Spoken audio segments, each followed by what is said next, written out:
Top quality और consistent performance के लिए सिर्फ सिल्वर पंप्स। टॉप क्वालिटी और कंसिस्टेंट परफॉर्मेंस के लिए सिर्फ सिल्वर पंप्स, नाम याद रखना।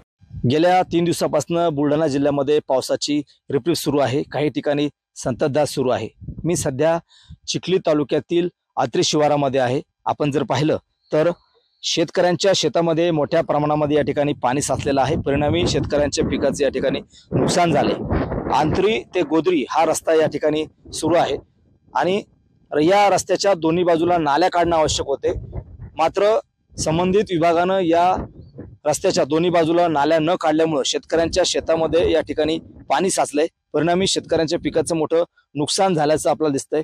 एक दोन नव्हे तर तब्बल या रस्त्याच्या जवळपास 3.5 ते 4 किलोमीटर रस्त्याच्या दोन्ही बाजूला नाल्या न काढल्यामुळे शेतकऱ्यांच्या शेतामध्ये पाणी साचलेलं आहे।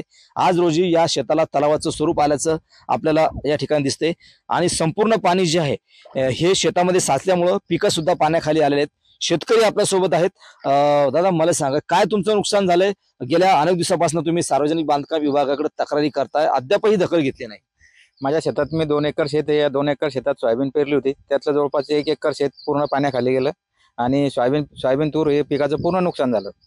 सतत अर्ज करून तक्रार वगैरे करून कसल्याच प्रकारची कारवाई झाली नाही। त्याच्यामुळे माझ्या शेताचं नुकसान होऊन माझं स्वतःचं फार मोठं नुकसान झालेलं आहे। पण तुमचंच नाही तर या रस्त्यावर जे काही शेतकऱ्यांची शेतं आहेत त्या शेतकऱ्यांच्या शेतामध्ये सुद्धा पाणी साचलंय, त्यांचं सुद्धा नुकसान झालंय। अद्यापही दोन्ही बाजूला नाल्या काढल्या नाही। दोन्ही बाजूला नाल्या नसल्यामुळे पूर्ण रस्त्याचं नुकसान झालं। सदर ठेकेदाराला बोललं तर उडवाउडीचे उत्तर देऊन म्हणजे आमचं कसल्याच प्रकारची कारवाई होऊन नाही राहिली। त्यामुळे आमच्या शेताचं फार मोठं नुकसान होऊन राहिलं। नक्कीच नाल्या न काढल्यामुळे शेतामध्ये पाणी साचलंय आणि त्यामुळं शेतकऱ्याच्या शेतातील जी पिकं आहेत ती या ठिकाणी पाण्याखाली गेली, त्यांचं नुकसान झालंय। गेल्या अनेक दिवसापासून म्हणजे मागच्या 2 वर्षापासून शेतकरी सार्वजनिक बांधकाम विभागाकडे तक्रारी करतायत, तुम्ही सुद्धा तक्रार केली, नाल्या नाही काढल्या, शेतकऱ्यांचं मोठं नुकसान झालंय, काय मागणी असणार? शेतकऱ्यांनी वेळोवेळी मागणी केली होती की बा या जेव्हा रस्ता करायचा त्या रस्त्याला नाल्या केल्या पाहिजेत, परंतु सार्वजनिक बांधकाम विभागानं याकडे दुर्लक्ष केलं आणि दुर्लक्षितपणामुळे आज या शेतकऱ्यावर उपासमारीची वेळ आलेली आहे। यांचं हातातलं पीक गेलेलं आहे। अक्षरशः आता हे पेरणी सुद्धा करू शकत नाहीत।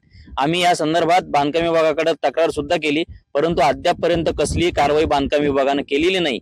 हे जे रस्त्याचं काम झालेलं आहे हे रस्त्याचं काम करत असताना पहिले शेतकऱ्यांचा विचार व्हायला हवा होता की या शेतकऱ्यांचं नुकसान होणार नाही, परंतु कसलीही कारवाई या संदर्भात केलेली नाही। त्यामुळे या शेतकऱ्यांना भारी अशी नुकसान भरपाई देण्यात यावी।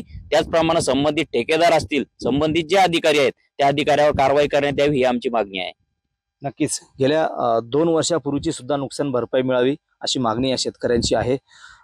गेल्या अनेक दिवसापासून हे शेतकरी सार्वजनिक बांधकाम विभागाकडे तक्रार करतात की या दोन्ही बाजूला म्हणजे रस्त्याच्या दोन्ही बाजूला नाली काढून द्यावी जेणेकरून शेतातलं पाणी हे बाजूला नाल्यामध्ये जाईल। मात्र त्याकडे सुद्धा सार्वजनिक बांधकाम विभागानं दुर्लक्ष केलं। परिणामी शेतकऱ्यांच्या शेतातलं पिकाचं नुकसान झालंय।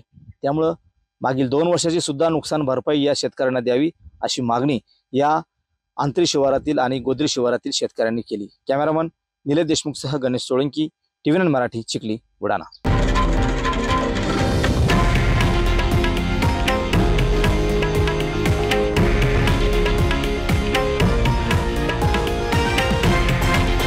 हे आहे देशातील नंबर 1 न्यूज नेटवर्क आणि आपण पाहत आहात TV9 मराठी, एकमेव।